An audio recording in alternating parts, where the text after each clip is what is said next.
Salut. T'es plus aussi grand, mais t'es toujours bête.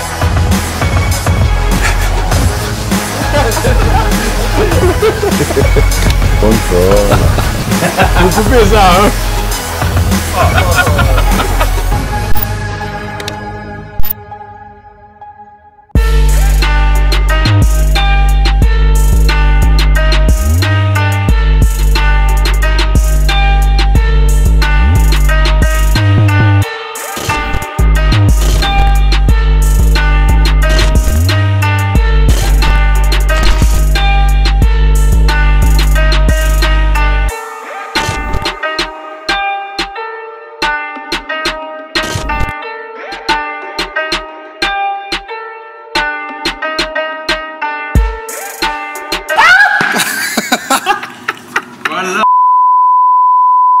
Salut Swan, bienvenue. Hein.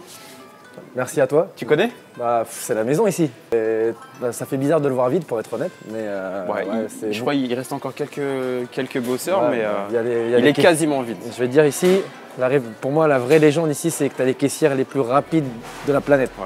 Ici c'est plein de souvenirs. Je peux même pas dire Madeleine de Proust parce que je vis encore en fait. Donc mais voilà, c'est plein de souvenirs. Mais je pense en fait qu'on viendra jusqu'à la fin quoi. Bah ouais, et puis je viens pour faire des courses déjà, mais ouais, c'est un peu ce que je disais tout à l'heure, c'est un petit pèlerinage culturel, tu vois. Tout à fait, ouais. Ça fait du bien, c'est les vacances à moindre prix. C'est ça, exactement. Bah, je t'en prie, présente-toi et dis-moi ce que tu fais. Bah, je m'appelle Swan Borsellino et même si mon nom de famille ne laisse pas évoquer, je suis donc à moitié italien et à moitié viet. Ok. Voilà, j'ai 26 ans. J'ai fait 8 ans de journalisme chez SoFoot. Okay. Voilà, je présente pas, ou que je présente quand même. Tu y es toujours?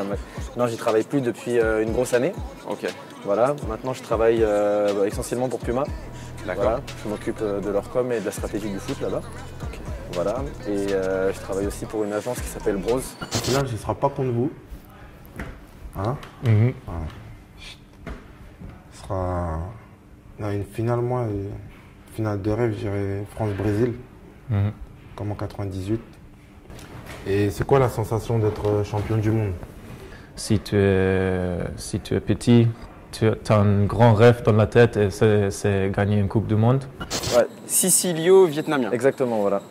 Qu'est-ce que tu connais de tes origines vietnamiennes? Qu'est-ce que je connais? C'est papa ou maman déjà? C'est papa. Okay. C'est papa qui est arrivé en France en 74 parce que. Mais ils sont tous arrivés à la même époque. Bah, c'était l'époque où ils fuyaient la guerre, quoi. Moi, mon père, personnellement, lui, est né au Laos parce que. Chez moi. Voilà, parce que mes grands-parents ont pas mal bougé à cette époque-là. Et donc mon grand-père est arrivé en France en 73 avant pour faire une petite, ce que j'appellerais une session de repérage. Ouais, il a fait l'éclaireur. Voilà, il a fait l'éclaireur, il a trouvé un appartement pour sa famille, etc. Et ensuite, mon père a débarqué avec lui, avec sa famille. Il a 2 grands frères et avec ma grand-mère. Okay. Et donc, de cette culture, je connais donc cet héritage qui est un peu malheureux de la guerre, de ces aventures-là. Ouais, non, bien sûr. Mais à la fois, j'ai cette chance et cette malchance d'avoir quasiment toute ma famille très proche qui vit à Paris désormais.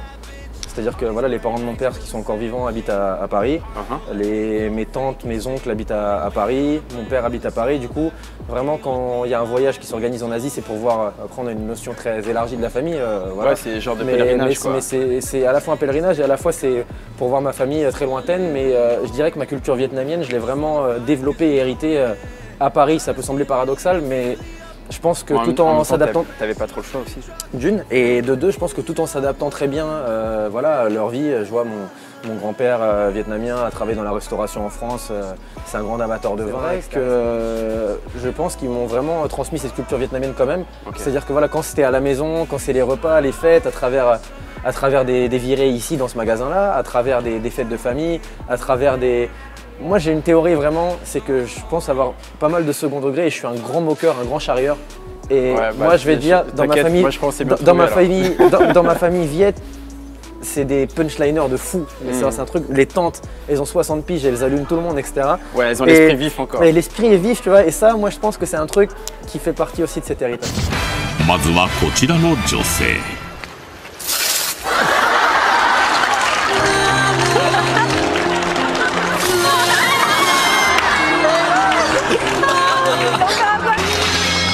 おじいちゃんはコントのような展開に。気をつけて。vu que tu es dans l'univers du foot, il y a une question qui me vient facilement. Est-ce que tu joues au foot? Je joue toujours au foot, j'y ai joué pendant très longtemps. Un bon niveau Un bon niveau, j'ai joué en niveau DH, voilà. Ok. Je jouais latéral gauche parce que je suis gaucher. Ok. Et t'es pas un ancien attaquant reconverti non, en non, latéral comme c'est la mode en ce moment. Il y a une mini anecdote quand même, c'est que j'étais milieu gauche et un jour, je me rappelle, c'était un match, il me semble que c'était contre ici les Moulineaux, à l'extérieur. Et mon entraîneur, pour la première fois, je venais de monter en moins de 13, m'a dit Swan, tu vas jouer arrière gauche à ce match. Première fois. Ok, parce qu'il manquait quelqu'un à gauche. Non, c'était son idée. Ok. J'ai pleuré. Ne reste pas là, va-t'en. Mais sinon, ouais, le foot fera toujours partie de ma vie, au même titre que c'est un peu comme ma culture asiatique, tu vois. Ok. C'est quelque chose, voilà, c'est là, ça bouge pas, quoi. C'est là, ça bouge pas. Après, c'est pas le premier sport auquel j'étais familiarisé, parce que mon père, il était champion de France de boxe thaï quand il était jeune. Ok. Voilà, ok. Le papa Viet. Donc boxeur aussi. Ouais, mais surtout mon papa. Et je le remercie parce qu'il a vu vite que j'aimais le foot. Il m'a pas forcé à épouser sa carrière, mais son modèle. Donc j'ai été élevé dans l'amour de la boxe, etc. J'ai vu mon papa. Il m'a mis quelques raclés dans le salon quand on s'entraînait. Mais c'est plus le foot mon sport. Mais voilà, puisqu'on parle de ma culture et de comment j'ai été élevé, voilà, mon papa c'est ça aussi.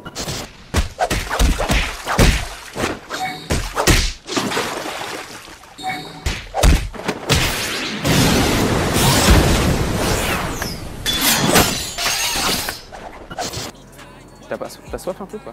Ouais, allez. Hein. Vas-y. Qu'est-ce qui te botte ici dans le rayon, pour moi, mon rayon préféré à ton frère? C'est ton rayon préféré? Ah ouais, de ouf. Moi, il y a une canette que j'aime particulièrement, c'est celle-là, pour être très sincère. Ah. Et c'est une canette qui a beaucoup d'histoire pour moi, parce que pour moi, je l'appelle la canette du faux espoir. Parce que c'est une canette qui est construite ainsi que quand elle est finie, quand tu la soulèves, tu crois qu'il y a encore un peu. Ouais, parce qu'elle est lourde. Voilà. Et ça, tu vois, quand tu es un peu en dèche dans le frigo, tu vois qu'il y a ça et c'est... Ouvre-la, on va te chiner. Allez, à la tienne. Justement, non, j'en profite qu'on soit un peu posé. Question cinéma. Question cinéma? Tu t'y connais un peu? Bah, là, pour le coup, je vais pas être original du tout parce que mon papa, par ce que je t'ai raconté avant, m'a élevé, c'est même pas dans la culture de Bruce Lee, c'est que dans la toilette de mon père, il y a une statue de Bruce Lee, il y a un action man de Bruce Lee. J'ai cru que tu allais me dire un poster, mais une statue, encore mieux une statue. Une statue et un poster en carton et tout, et il est vraiment... à fond, quoi. Ah, il est à fond. Donc j'imagine que tu as vu les 5 films?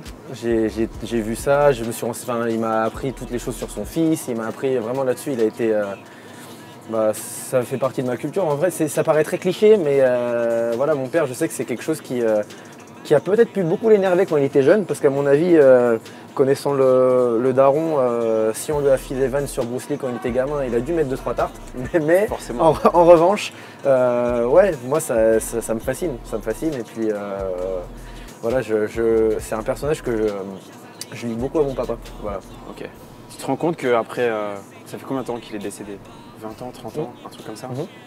Après toutes ces années, il y a toujours, comment dire, on dit des quotes, tu vois, il y a des quotes, des citations qui sortent sur, tu vois, sa façon de penser, sa philosophie. I said, empty your mind, be formless, shapeless, like water. Après, en termes de philosophie et de moyens de penser, je trouve que Ip Man, c'est la famille aussi, tu vois, c'est un truc... forcément, c'est son prof, quoi. Voilà, et je trouve que voilà, c'est aussi, c'est assez profond et c'est pas... Enfin, il y a beaucoup de gens qui voient ça que comme de la bagarre et c'est pas vrai, tu vois. En fait, il y a une dimension philosophique, culturelle derrière. Voilà, et là-dedans, c'est un truc qui me plaît aussi. Ok. Ok, fire.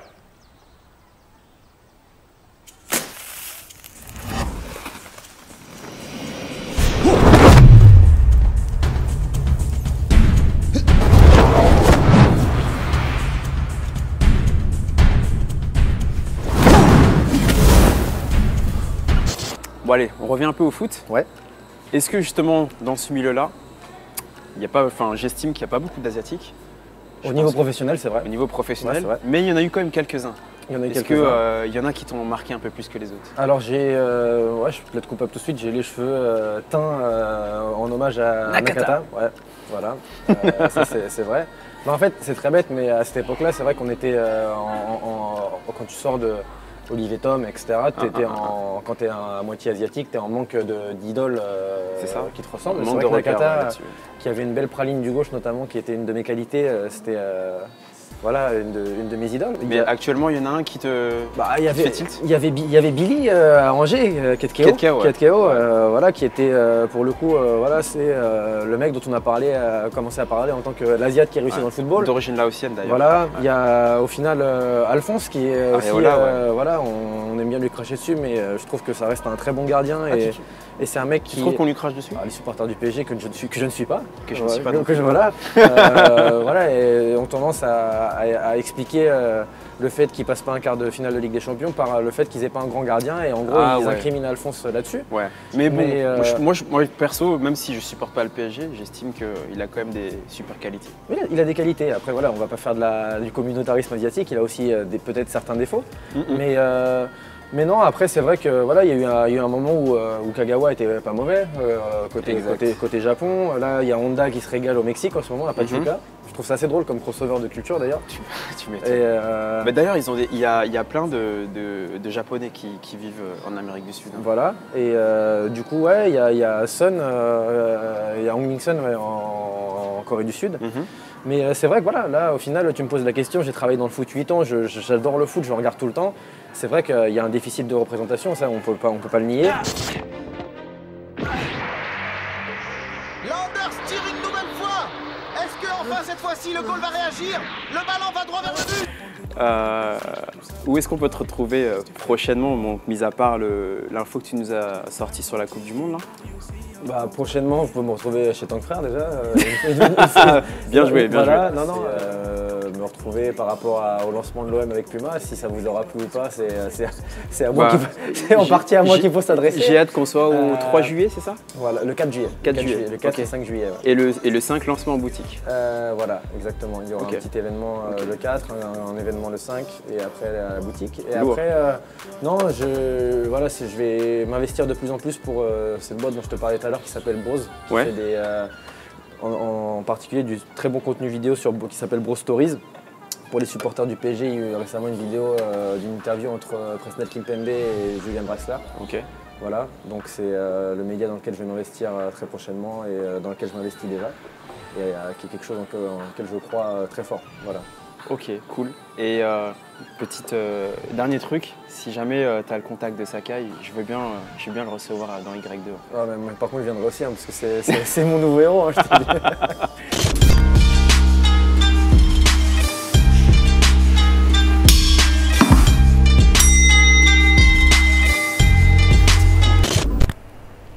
Swan. Ça va? Comment tu vas? Ça va bien, merci. Bon, je me suis permis de te checker parce que j'ai commencé à préparer la sauce. Ouais, et que ça sent… Et tu connais l'odeur de la pâte de crevettes? C'est une base de l'alimentation viet, mais c'est pas une base de mon parfum, quoi. Ah ouais? Non, je te jure. Je vais te faire le som tam. Voilà, le tam som, tu l'appelles comme tu veux. Voilà, je l'appelle, on peut même l'appeler salade de papaye pour faire un peu de VF. Hein, ok.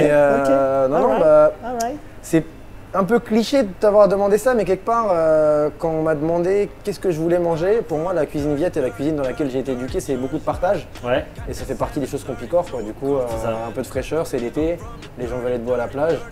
Voilà, pour moi, c'est… Il n'y a pas de gras, c'est que de la diète, c'est que de la salade de papaye verte. Voilà. Avec un peu d'acidité, un peu de tomate, un peu de cacahuètes, un peu de piment. Comme ça, tu transpires, t'élimines. Voilà. C'est ça la pâte de crevette dangereuse. Voilà.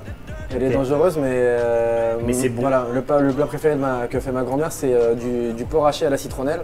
Et il y a ça là-dedans, quoi. C'est terrible, mais… Ouais. Bon, là, je t'ai pris 2 sortes de papaye. Ouais. Ok. Tu as la papaye thaï, classique.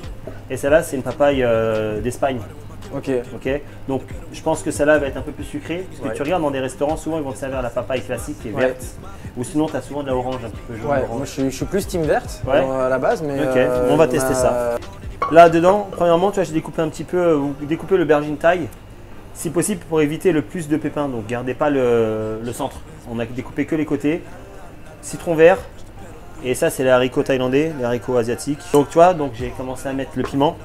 Là on y va. Là tu mets à peu près ça. Allez, un peu plus parce que c'est bon. 2 pâtes de crevettes, pareil, tu commences à écraser. Tu rajoutes les aubergines thaï, les haricots et les crevettes. Ok, et pareil. tu écrases, tu mélanges en fait. Voilà, sur une vinaigrette locale. Ouais, pour l'instant on n'a rien mis encore, mais là pour l'instant tu commences déjà à sentir l'odeur du piment. Faut pas trop écraser, faut pas les écraser, soit juste tu fais une petite pression. Ok, tu mets ton citron. Tu vois pareil, ce que j'ai fait le citron, j'ai pas pris le centre. Ouais. Tu mets ton citron. Tu mélanges. Tu mets à peu près une cuillère. Ouais, de sauce poisson. Voilà, si jamais des gens vous font chier en vélo dans la rue, vous prenez un petit pistolet à eau, hop, tu gâches une journée comme ça. C'est quoi, la prochaine fois que je vais en Thaïlande, je ferai ça à son crâne. Au festival de l'eau, je vais me balader avec un pistolet à flotte avec ça dilué à l'intérieur. Maintenant, je vais couper la papaye. Je disais, donc ça c'est la papaye classique, c'est la taille. À pas confondre avec un concombre. Hein. On va commencer à râper avec cet économe là, celui-là. Il a bouleversé des vies, cet économe. C'est l'avenir. Je pense que tu me montres à ma grand-mère cet économe et elle va dire que c'était flemmard. Voilà, tu vois, là on commence à voir le centre. Voilà. On attaque sur l'autre côté. Donc, comme tu disais tout à l'heure, contrairement à beaucoup de restos, là tu vas pas mollo sur la papaye quoi. Ouais, Il y a beaucoup de salades de papaye dans lesquelles on n'a pas beaucoup de papaye finalement. Et on va tester l'autre aussi. C'est celle qui vient d'Espagne. Allez. Et tu vas voir que normalement, le pot est plus difficile déjà. Okay. Là, tu vois déjà, c'est limite couleur mangue. Ouais, quasi mangue, ouais. Alors que c'est de la papaye. C'est ça. Et là, on va essayer de faire l'autre technique.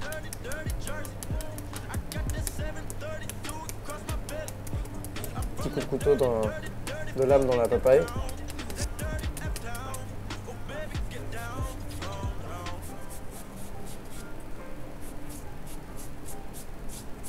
C'est bien, ça fait un peu de couleur. Ouais. Ça évite de mettre de la carotte. Ok. Voilà. Parfait. Je pense que on va faire un petit coup. Ok, c'est bon. Technique approuvée. Ouais. Ok. Maintenant, on va tout remettre dans le poc-poc. On va tout mettre dedans. On va rajouter un peu de citron pour pas que le piment qui noircit, tu vois. Voilà. On va mélanger.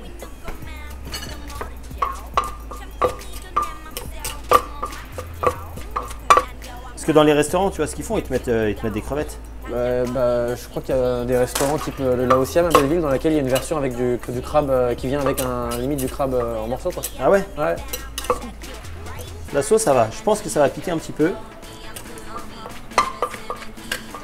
Enfin, la technique, tu es obligé, tu peux le faire si tu veux à la maison avec dans un récipient, mais c'est vrai que ce petit mortier là, c'est quand même important si les gens qui veulent un peu essayer de travailler la cuisine asiatique, c'est quand même important. Après on va dresser, on va rajouter un petit peu de cacahuètes. Et je sais que j'ai une pensée pour mes vrais puristes qui vont dire que ça manque un peu de croque-croque à côté. Les crevettes qui sont un petit peu caoutchouc, on rajoute un peu par-dessus. Cacahuètes, si possible, juste grillées, pas salées. Ouais. Parce que sinon après ça va être trop salé, parce que le fait qu'on a mis la sauce poisson, même ça, elle n'a pas de crevettes. Voilà. Donc c'est déjà assez salé. Je crois qu'on est pas mal là. Hein. On est pas mal. Vas-y, à toi l'honneur. Allez, c'est la merci. tienne. À l'italienne, je les ai faites à dente. J'espère, hein, c'est. Quelle pression de manger devant une caméra, putain.